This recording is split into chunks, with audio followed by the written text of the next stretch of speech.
رحم اللہ من قرأ الفاتحہ.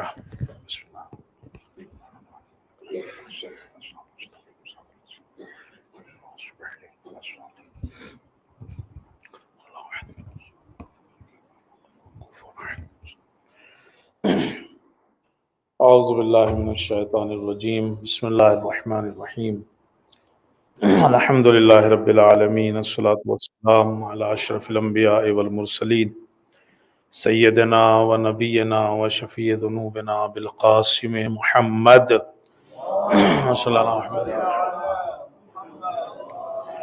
وعلی آلہ الطیبین الطاہرین المعصومین المظلومین المنتخبین المنتجبین ولعنۃ اللہ علی اعدائہم اجمعین. اما بعد فقد قال الامام الباقر علیہ الصلاۃ والسلام اللہم صلی اللہ اللہم اجعل محیائی محیا محمد وآل محمد ومماتی ممات محمد وآل محمد. صلوات پڑھ دے محمد اور آل محمد پر. صلی اللہ علی محمد وآل محمد. شہدائے کربلا کے 20ویں کی یہ مجلس ہے. میں آپ سب کو تسلیت پیش کرتا ہوں اور ہم سب تسلیت پیش کرتے ہیں امام زمانہ عجل اللہ تعالی فرجہ الشریف کی خدمت میں. صلی اللہ علی محمد وآل محمد. زیارت عاشوراء کا یہ جملہ ہے جس کی ہم تقریباً ان دنوں تو ہر روز ہی تلاوت کرتے ہیں، اور یہ دعا ہے. زیارت عاشوراء میں بہت سی دعائیں ہیں، ان دعا میں سے ایک یہ ہے اللہم اجعل محیائی محیا محمد وآل محمد. پروردگار میری زندگی جو ہے وہ آل محمد کی طرح بنا دے، وجعل انہی کی طرح قرار دے، ومماتی ممات محمد وآل محمد، اور اسی طرح سے میری موت بھی جو ہے وہ انہی کی طرح ہو. یعنی حیات اور ممات، زندگی اور موت، دونوں جو ہے ہماری وہ محمد وآل محمد کی طرح ہو. یہ ہم دعا کرتے ہیں. چونکہ آج شب جمعہ ہے اور آپ جانتے ہیں کہ عموماً شب جمعہ میں جب کوئی مناسبت آ جاتی ہے تو ہم تھوڑی سی اخلاقی گفتگو کی طرف جو ہے اپنا رخ موڑ دیتے ہیں. تو اہل بیت کی زندگی جو ہے وہ اور ان کی موت کی طرح ہم اپنی زندگی اور موت کی دعا جو ہے وہ بارگاہ خداوندی میں کرتے ہیں. کسی کی بھی زندگی کو اپنانے کے لیے ضروری ہے کہ اس کی زندگی کو پڑھا جائے اور اس کا مطالعہ کیا جائے، اس کی اسٹڈی کی جائے، تبھی تو ہم ویسی زندگی گزار سکتے ہیں. جتنے بھی لوگ جنہیں بھی اپنا آئیڈیل بناتے ہوں یا مانتے ہوں، وہ تبھی ان کی پیروی کر سکتے ہیں کہ جب ان کی زندگی کو جو ہے وہ جانتے ہوں، ان کی زندگی کو پڑھتے ہوں. اگر ہم یہ دعا کر رہے ہیں کہ ہماری زندگی اہل بیت کی طرح ہو، تو ہمارے لیے بھی ضروری ہے کہ ہم ان کی زندگی کو پڑھیں، ان کی زندگی کا مطالعہ کریں، اور پھر جو خصوصیات اور صفات ان میں پائی جاتی ہیں انہیں اپنے اندر جو ہے وہ اپنائیں. ورنہ صرف دعا کرنے سے تو کوئی فائدہ نہیں ہونے والا ہے. اللہم اجعل محیائی محیا محمد صرف آدمی دعا کرے، لیکن ان کے بارے میں اگر کچھ جانتا ہی نہیں ہے تو جب جانتا ہی نہیں ہے تو پھر اپنی زندگی میں اس کو اتارے گا جو ہے وہ کیسے؟ تو پھر یہ دعا جو ہے وہ صرف ایک لفظوں میں رہ کے رہ جائے گی، اس کے اندر کوئی روح جو ہے وہ نہیں آ پائے گی. اس میں رسول اکرم اور ان کی اولاد کی زندگی کے بارے میں بات ہوئی ہے.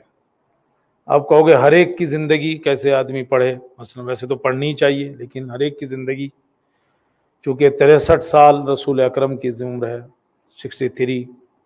اسی طرح امیر المومنین کی زندگی ہے 63 سال.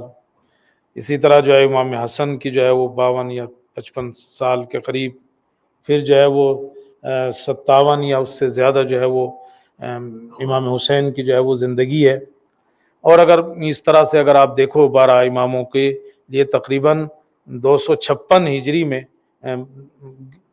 12ویں امام کی جو ہے وہ ولادت ہے، تو تقریباً یوں سمجھیو 250 سال تو ائمہ کی زندگی جو ہے وہ ہے. لیکن اگر کسی ایک امام کی زندگی بھی آدمی پڑھ لے تو تقریباً تمام ائمہ کا نچوڑ جو ہے اس کے اندر ہے. ان کے خصوصیات اور صفات کو اگر دیکھے. اور اسی لیے رسول اکرم کی وہ حدیث بھی ہمارے لیے نمونہ عمل ہے جس میں آپ نے فرمایا کلنا محمد، ہم تو سب کے سب محمد ہیں. تو اب کسی کی بھی زندگی کو اگر آدمی دیکھ لے گا تو یہ دعا کرے، پھر اس کو پڑھے، پھر ان کے اندر جو صفات پائے جاتے ہیں وہ ہمارے اندر جو ہے اتارنے کی کوشش کرے. اللہم اجعل محیائی محیا محمد وآل محمد و مماتی ممات محمد وآل محمد. تو جب ہم ائمہ کی جو زیارات ہیں جیسے زیارت امین اللہ، اس کو جب ہم دیکھتے ہیں تو اس میں بہت سی صفات ہیں ائمہ کی. ان میں سے ایک دو کی طرف جو اشارہ کرنا چاہتا ہوں. پہلی اور اہم ترین صفت جو ان کی زندگی میں پائی جاتی تھی اور جو ہمیں اپنی زندگی میں اتارنا ہے وہ اشہد انک قد جاہدت فی سبیل اللہ.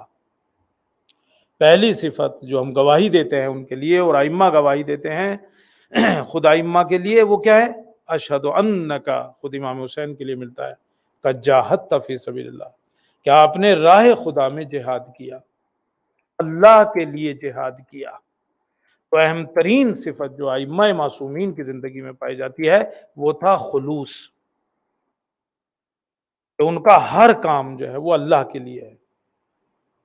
قرآن مجید جب ہم پڑھتے ہیں تو انبیاء کے سلسلے سے جو آیات ہیں ان میں ان کی اہم ترین صفات جو بیان کی گئی ہے گزشتہ نبیوں کی، وہ تھا کہ ان کے اندر خلوص پایا جاتا تھا، ان کا ہر کام جو ہے وہ اللہ کے لیے ہوتا تھا. خود رسول اکرم کا بھی ہے نا، انا صلاتی و نسکی و محیائی و مماتی للہ رب العالمین، کہ میری پوری زندگی جو ہے وہ کس کے لیے ہو؟ اللہ رب العالمین، اللہ کے لیے. وہ دعا کرتے ہیں. تو ان کی زندگی میں ائمہ معصومین کی زندگی میں پہلی اہم ترین چیز جو تھا وہ خلوص ہے. ہر چیز جو ہے وہ اللہ کے لیے. حدیث قدسی میں یہ پایا جاتا ہے کہ اللہ کہتا ہے کہ خلوص میرے رازوں میں سے ایک راز ہے جسے میں نے اپنے پسندیدہ بندوں کے دلوں میں امانت کے طور پر رکھ دیا ہے. جو اللہ کے پسندیدہ بندے ہیں نا، ان کے دلوں میں اس نے اس خلوص کو جو ہے وہ امانت کے طور پر رکھ دیا ہے. اگر کوئی بھی عمل اللہ کے لیے ہو تو کتنا بھی چھوٹا کیوں نہ ہو مگر وہ قیمتی ہو جاتا ہے، اور کوئی بھی عمل کتنا بھی بڑا کیوں نہ ہو لیکن اگر وہ اللہ کے لیے نہیں ہے، دکھاوے کے لیے ہے، ریاکاری کے لیے ہے، تو اس کی کوئی حیثیت نہیں ہے. تو ہم گواہی دیتے ہیں اشہد انک قد جاہدت فی سبیل اللہ، آپ نے جو ہے وہ راہ خدا میں جہاد کیا، اللہ کے لیے جو ہے وہ آپ کا جہاد تھا. ساری زندگی جو ہے وہ ائمہ معصومین کی اسی جہاد میں گزرا. خلوص جو ہے نا وہ انسان کے عمل کو بھی مضبوط بناتا ہے اور خود انسان کو بھی مضبوط بناتا ہے. اگر انسان کے عمل میں خلوص ہے، صرف اللہ کے لیے کر رہا ہے، تو عمل تو مضبوط اور قیمتی ہو ہی جاتا ہے، خود انسان بھی مضبوط ہو جاتا ہے. بنی اسرائیل کا ایک عابد، اسے کسی نے بتایا کہ کچھ لوگ ایک درخت کی پوجا کر رہے ہیں، لوگ جاتے ہیں وہاں اور اس کو پوجتے ہیں، اس درخت کو. اب عابد تھا، اسے تھوڑا غصہ آیا ایک دم سے، کہ اٹھا اور کلہاڑی لی اور کہا آج ہی درخت کاٹ کے آتا ہوں. بھلا میرے ہوتے ہوئے کیسے ممکن ہے کہ کوئی جو ہے وہ اللہ کو چھوڑ کے جو ہے وہ کسی درخت کی جو ہے وہ پوجا کرنے لگے. وہ کلاڑی ولاڑی لی اور نکل پڑا اور راستے میں شیطان مل گیا. اور اس نے کہا کہاں جاتے ہو؟ کہا بھائی درخت کاٹنے جا رہا ہوں. کیسے ممکن ہے میرے ہوتے ہوئے جو ہے کوئی درخت کی جو ہے پوجا کرے؟ بھلا اللہ کی جو ہے وہ عبادت کرنی چاہیے. شیطان نے کہا کوئی تو نبی ہے کیا؟ ارے یہ کام نبیوں کا ہے، اگر اسے درخت کٹوانا ہوتا تو اپنے نبی کو حکم دیتا کہ وہ جا کے کاٹے اس کو. یہ تیرا کام نہیں ہے بھائی، تو اپنا کام کر. دیکھیے شیطان کیسے داخل ہوتا ہے. بھائی یہ نبیوں کا کام ہے اور اس کے نبی تو ہیں نا، اگر اسے یہ درخت کٹوانا ہوتا تو انہیں وہی کرتا کہ جا تجھے کاٹ دے. اس نے کہا نہیں میں تو کاٹ کے رہوں گا. اور بحثم بحثی ہوئی اور بحثم بحثی ہونے کے ساتھ جو ہے وہ گتم گتی ہو گئی. اور اب جو ہے وہ شیطان کو پٹخ دیا عابد نے اور اس کے سینے پہ بیٹھ گیا. کہا تو مجھے روکے گا؟ اور اب شیطان کو لگا کہ اب تو معاملہ خراب ہو گیا. اس نے کہا اچھا چل ٹھیک ہے، سینے سے اتر، ایک اور ڈیل رکھتا ہوں تیرے سامنے. کہا وہ کیا ہے؟ کہا دیکھ میں تجھے 2 درہم دوں گا ہر روز، 1 درہم جو ہے وہ صدقہ دینا اور 1 درہم سے اپنی زندگی گزارنا. اور یہ بھی تو ثواب کا کام ہے نا، تو صدقہ دے گا، جانتا ہے نا صدقہ دینا کتنا بڑا کام ہے. اور بھائی یہ کام چھوڑ دے، یہ نبیوں کا کام ہے، یہ تیرا کام نہیں ہے.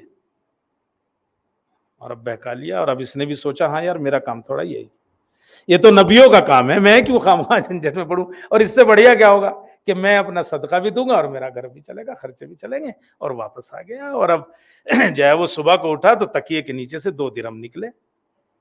شیطان نے وعدہ پورا کیا، 1 درہم جو ہے وہ اپنا خرچے پہ اٹھایا، 1 درہم صدقہ دے دیا۔ 3-4 دن تو تکیے کے نیچے سے ملے، اور 3-4 دن کے بعد جب یہ تکیہ اٹھایا تو کچھ بھی نہیں۔ اور اب یہ پھر غصے میں اٹھا کہ آج نہیں چھوڑنے کا، اور وہ کلاڑی اٹھائی اور چل پڑا۔ شیطان پھر ملا کہاں جا رہے ہو؟ کہا درخت کاٹنے جا رہا ہوں۔ کہا بھائی تو نبی تھوڑا ہی ہے، میں نے تو کہا تھا نا تجھ سے، تو کیوں یہ چکر میں پڑا ہے؟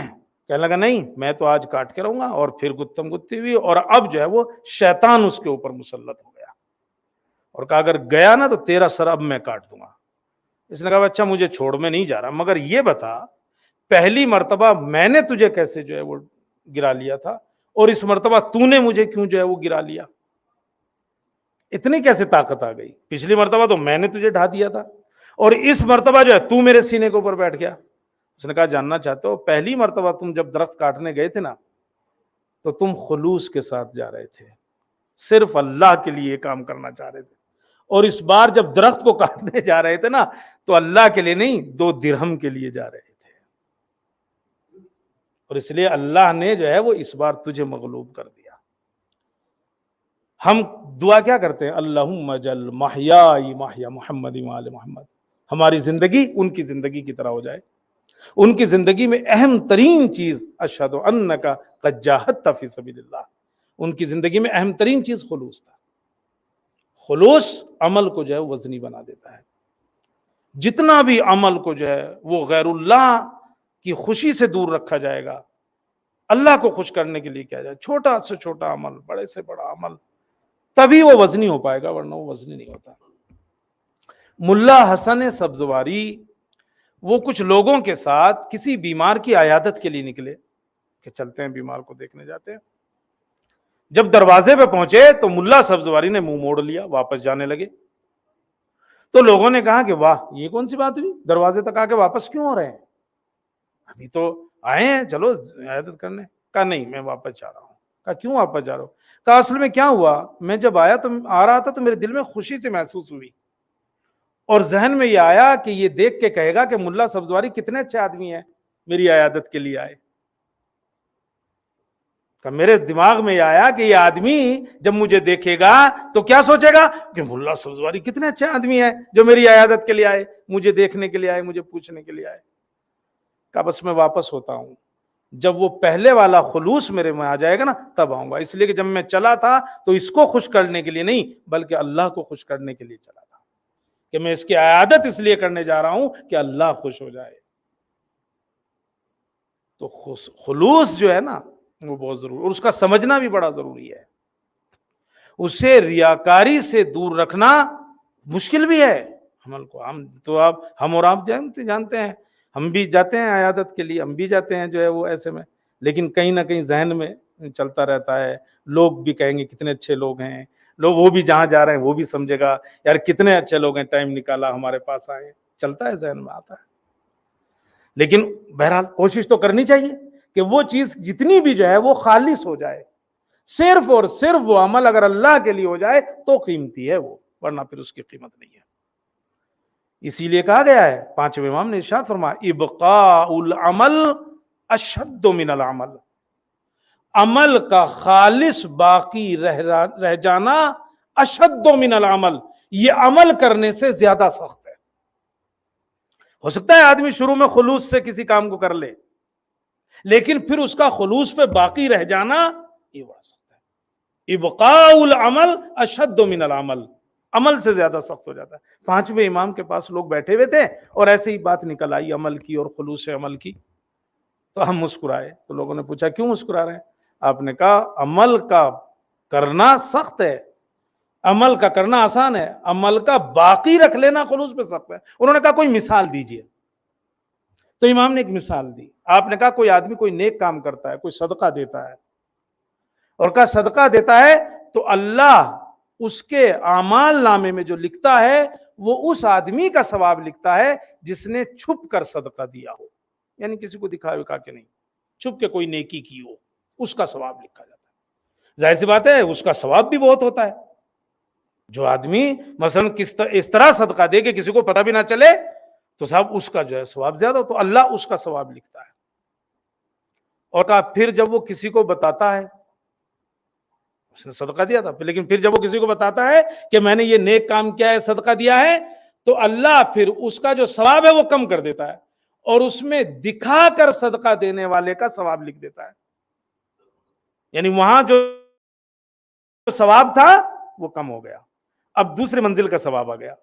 اب کہ گویا ایسے گویا جیسے اس نے دکھا کے صدقہ دیا ہو، لیکن ہے اب بھی ثواب ہی۔ اور اب امام کہتے ہیں لیکن جب وہ پھر کسی اور کو بتاتا ہے تو اب ثواب کے بجائے گناہ لکھا جاتا ہے، چونکہ اب یہاں پہ جو ہے وہ خلوص ختم ہو گیا ہے اور ریاکاری یہاں سے جو ہے وہ شروع ہو گئی ہے۔ لہٰذا وہ ثواب ختم ہو کے، یعنی کہ نہ دکھانے والے کا نہ چھپا کے صدقہ دینے والے کا، اب کیا لکھا جاتا ہے؟ اب وہ ریاکاری والا جو ہے وہ لکھا جاتا ہے۔ تو اس لیے ابقاء العمل وہ بہت سخت ہو جاتا ہے۔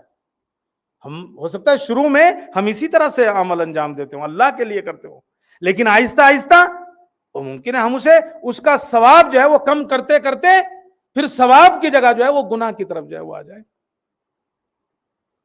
خلوص ایک ایسی صفت ہے نا کہ جسے اللہ کے علاوہ تو کوئی پہچان بھی نہیں سکتا۔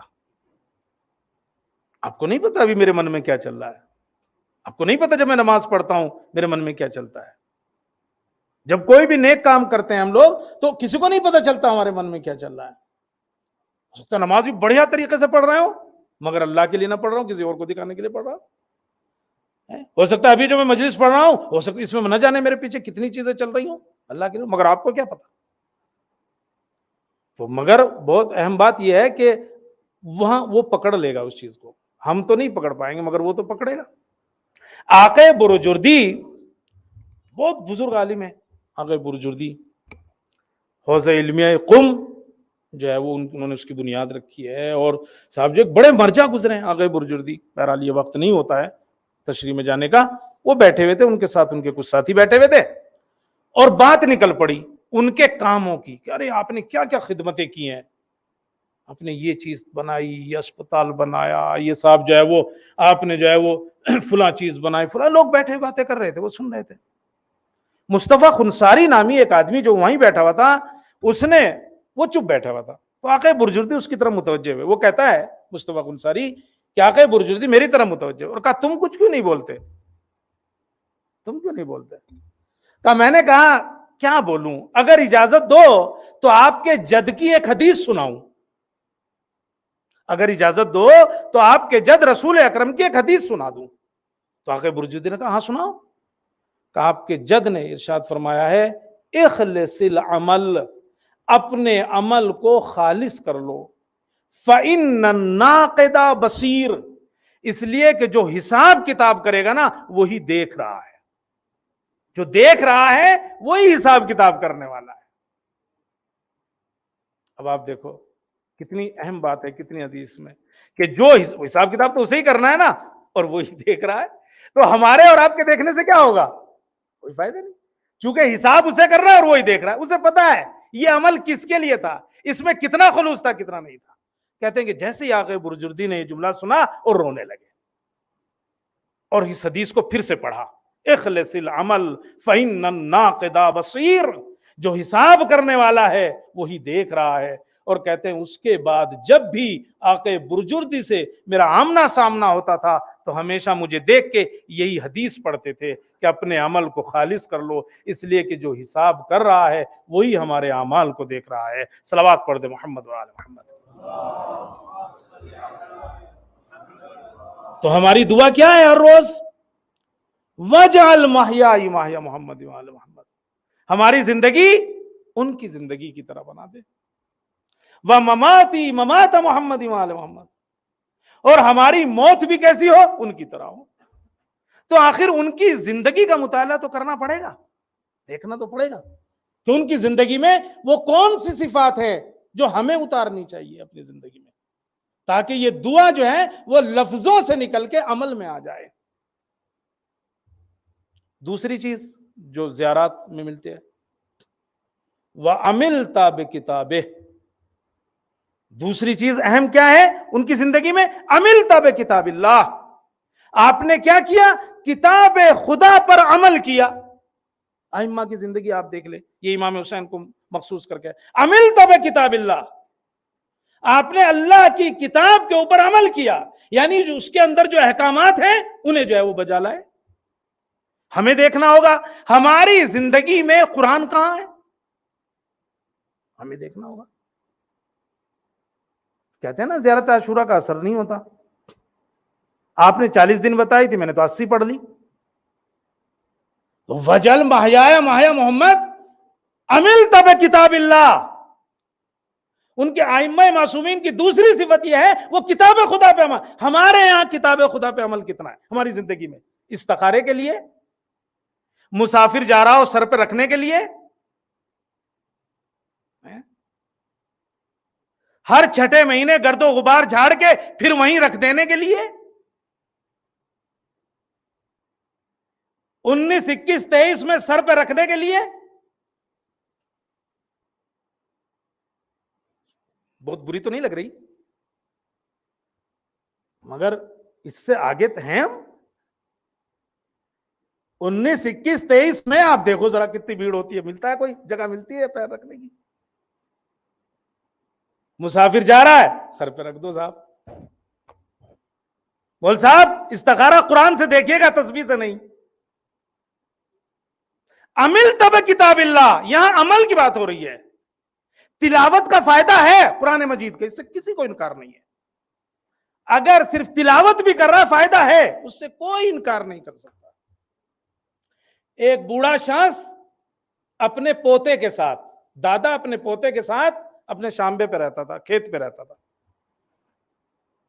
اس کی عادت تھی کہ وہ ہر روز صبح کو دادا جو ہے وہ قرآن پڑھتا تھا. وہ جو کچن تھا وہاں بنا رکھا ہوگا اس نے, اس پہ بیٹھ کے وہ قرآن پڑھتا تھا. اس کا پوتا بھی چاہتا تھا اسی طرح زندگی گزارے. ایک دن اس نے دادا سے کہا کہ میں بھی آپ کی طرح قرآن پڑھنا چاہتا ہوں اور پڑھتا ہوں, مگر سمجھ میں نہیں آتا ہے کچھ, اس لیے کیا فائدہ؟ تلاوت کرتا ہوں مگر سمجھ میں نہیں آتا, کیا فائدہ؟ دادا نے کوئی جواب نہیں دیا. اس کے پاس ایک ڈلیا رکھی ہوئی تھی جس میں سوراخ تھے بہت سارے, جس میں کوئلے بھرے ہوئے تھے. اس نے اس ڈلیا کو پلٹا اور اس سے کہا کہ بیٹا یہ جو سامنے ندی چل رہی ہے اس میں سے پانی بھر کے لے آؤ نا ذرا. اس نے دیکھا اس میں پانی کیسے آئے گا, مگر دادا کہہ رہا ہے, چلا گیا. اب وہ پانی بھرا اور لے کے ابھی تک پہنچا بھی نہیں تھا, بیچ میں ہی سارا پانی سوراخوں میں سے نکل کے ختم ہو گیا. دادا کے پاس آیا, کہنے لگا پانی تو نہیں آ سکتا اس میں, کہاں آیا؟ کہا نہیں, تو نے تھوڑا دیر کی ہوگی, جلدی سے جا اور جلدی سے آنا, آ جائے گا.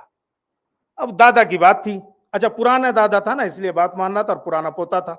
آج کا دادا تو کہتا سٹیا گئے ہو گیا, عقل تمہاری غائب ہو گئی ہے کیا, بیٹھو اب, اس میں کہیں پانی آ رہا ہے, خواہ پریشان کرنے پہ تلے ہوئے ہو. اس نے کہا اچھا ٹھیک ہے, دادا کہہ رہا. پھر گیا جلدی سے اور بڑی جلدی کی, مگر آنے سے پہلے پھر پانی ختم ہو گیا. کہنے لگا دادا میں نے کہا تھا نا اس میں نہیں آئے گا پانی, اس میں سوراخ ہے. کہا ہوگا, کہا کوئی فائدہ نہیں ہوا. کہا نہیں. کہا مگر دیکھو تو صحیح, جب تم پہلی مرتبہ لے کے گئے تھے تو اس کا رنگ کتنا کالا تھا, لیکن اب جو ہے 2 مرتبہ جب اس میں کو پانی نکلا تو اس کے رنگ میں کتنا فرق پیدا ہو گیا ہے. بس اس نے پلٹ کے کہا قرآن مجید کی اگر صرف تلاوت بھی آدمی کرتا ہے نا تو اس کے دل کو قرآن مجید نورانی کر دیتا ہے. صلوات پڑھ دے محمد اور آل محمد پر. عملت بکتاب اللہ, ائمہ کی زندگی میں دوسری چیز عملت بکتاب اللہ. صرف تلاوت نہیں, قرآن مجید کو جب سمجھ کے پڑھے گا نا آدمی تب اس کے اثرات جو ہیں وہ ہوں گے. تلاوت کا تو ثواب ہے, لیکن جب سمجھے گا تو اس کے اثرات ہوں گے, پتہ چلے گا آیتوں میں کیا کہہ رہے ہیں, کون سی آیت عذاب ہے, کون سی آیت جو ہے وہ ثواب کی آیتیں ہیں, کس آیت میں جو ہے وہ کیا کہا جا رہا ہے, کس آیت میں جو ہے کیا کہا جا رہا ہے.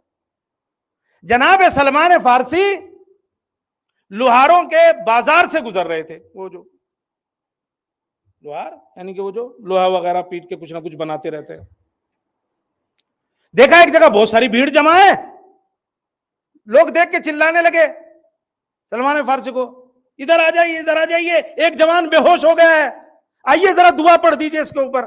اب یہ میرا جملہ ہے, دعا پڑھ دیجئے اس کے اوپر, اس کو جو ہے تھوڑا سا وہ آ جائے.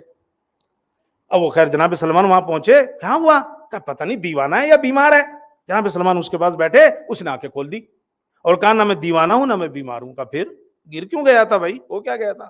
اس نے کہا جب میں لوہاروں کی دکانوں سے یہاں بازار سے گزرا اور میں نے دیکھا یہ ہتھوڑے بجا رہے ہیں لوہے کے اوپر گرم کر کر کے، تو کہا مجھے قرآن مجید کی وہ آیت یاد آ گئی کہ اللہ کافروں کو اسی طرح سے روز قیامت آگ کا لباس پہنائے گا اور ان کے اوپر لوہے کے گرز مارے گا۔ چونکہ یہ آیت یاد آ گئی تو میں گر گیا زمین کے اوپر، چونکہ سمجھ رہا تھا نا کیا پڑھا ہے۔ کہتے ہیں جناب سلمان تو ایسے دوست ڈھونڈتے تھے نا، تو انہوں نے دوستی کر لی۔ اسے تو کہتے ہیں کہ دوست ایسے ڈھونڈو، دوستی کر لی، اور اب اس کے پاس آنا جانا ہو گیا۔ ایک دن گئے تو بیمار تھا، بستر مرگ پہ تھا، بالکل مرنے والا۔ تو آپ نے کہا ملک الموت میرے اس بھائی کا خیال رکھنا، روح نکالتے وقت۔ تو کہتے ہیں اسی وقت آواز آئی میں ہر مومن کا دوست ہوں، صرف اسی کا نہیں، ہر مومن کا دوست ہوں۔ تو تلاوت اپنی جگہ ہے، لیکن قرآن ہماری زندگی میں کہاں ہے؟ عمل کے لیے ایک قدم آگے بڑھنا پڑے گا، سمجھنا پڑے گا اس کو، تبھی تو پتا چلے گا جو ہے وہ کیا ہو رہا ہے۔ عمر کے پاس ایک آدمی آتا تھا عمر کے زمانے میں، اب وہ کچھ نہ کچھ اسے دے دیتا تھا، مانگنے آتا تھا وہ دے دیتا۔ ایک دن تنگ ہو کے بولا کہ بھائی تو نے ہجرت میرے لیے کی تھی کہ اللہ کے لیے کی تھی؟ جا قرآن پڑھ، وہ تجھے عمر سے بے نیاز کر دے گا، پھر تجھے عمر کی ضرورت نہیں ہوگی۔ اس کے دل پہ لگ گئی، بہت دنوں تک نہیں دکھائی دیا۔ عمر نے کہا یار کہاں چلا گیا؟ پھر پوچھنا شروع کیا، کہاں گیا یار وہ آدمی؟ دکھائی نہیں تھا۔ کہا اس نے تو چھوڑ چھاڑ کے سب ایک جگہ بیٹھا ہوا عبادت کر رہا ہے۔ یہ اس کے پاس گیا، کیا ہوا تم دکھائی نہیں دیتے ہو؟ کیا ہوا؟ کہا نہیں مجھے قرآن نے عمر اور آل عمر سے بے نیاز کر دیا۔ اس نے کہا قرآن نے؟ کہا تو نہیں تو کہا تھا نا جب میں گیا تھا کہ جا قرآن پڑھ؟ تو قرآن کی کس آیت نے تمہیں بے نیاز کر دیا؟ کہا جب میں اس آیت پہ پہنچا وَفِي السَّمَاءِ رِزْقُكُمْ وَمَا تُوعَدُونَ، کہ تمہارا رزق جو ہے وہ آسمان میں ہے۔ کہا جب میں نے پڑھا تو میں نے کہا کتنا بدبخت آدمی ہے، رزق آسمان میں ہے ڈھونڈ زمین پر رہا ہے۔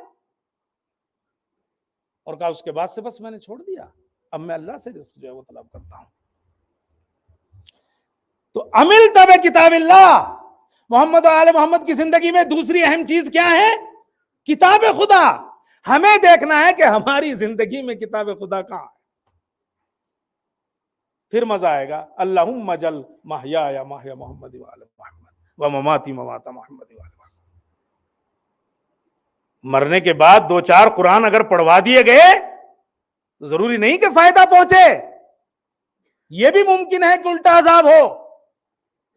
احمد ابن طولون مصر کا بادشاہ تھا، جب وہ مر گیا تو حکومت نے ایک بڑھیا قاری اس کی قبر پہ رکھا کہ قرآن پڑھنا اس کی قبر پہ۔ مصر کا بادشاہ تھا احمد بن طولون، قاری نے دو چار دن تو قرآن پڑھتا ہوا دکھائی دیا، اس کے بعد غائب۔ لوگوں نے کہا بھائی کہاں بھاگ گیا بھائی قاری؟ ڈھونڈ کے تو لاؤ اسے، بڑی مشکل سے تو ہاتھ آیا۔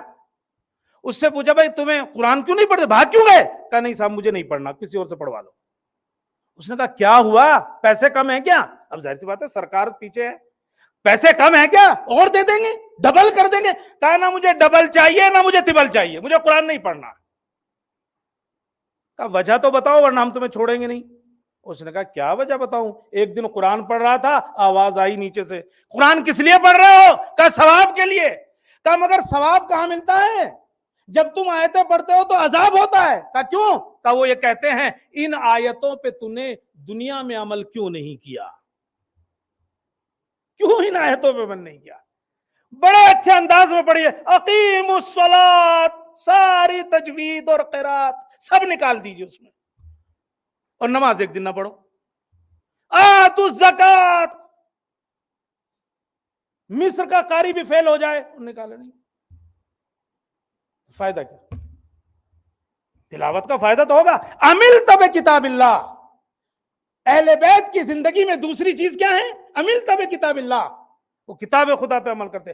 ہمیں، میں صرف آپ کو نہیں کہہ رہا ہوں، ہمیں دیکھنا ہوگا قرآن ہماری زندگی میں کہاں ہے۔